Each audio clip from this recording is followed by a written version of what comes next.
নবী সুলাইমান আলাইহিস সালাতু ওয়াস সালাম জিনদের দ্বারা বাইতুল আকসা নির্মাণ করতেছিলেন। এমন মুহূর্তে হযরত নবী সুলাইমান আলাইহিস সালাতু ওয়াস সালামের কাছে মালাকুল মউত চলে আসলেন।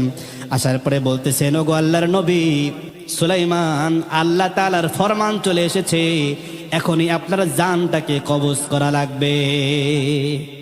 নবী সুলাইমান আলাইহিস সালাতু ওয়াস সালাম ডাক দিয়ে বললেন, আল্লাহকে আল্লাহ, তুমি তো জানো জিনেরা কত দুষ্টু, যদি এখন তুমি আমাকে মৃত্যু দিয়ে দাও তাহলে জিনেরা কাজ করবে না, জিনেরা ভয় পাবে না, তারা কাজ রেখে পালায়া যাবে।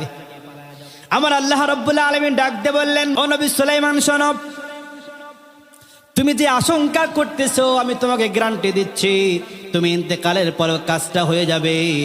কিন্তু তুমি যে কিছুদিন হায়াত চাইতেছো, যে আমার হায়াতটা কিছুদিন বাড়ানো হোক, ও নবী সুলাইমান, যেদিন থেকে তোমাকে দুনিয়ার বুকে প্রেরণ করেছি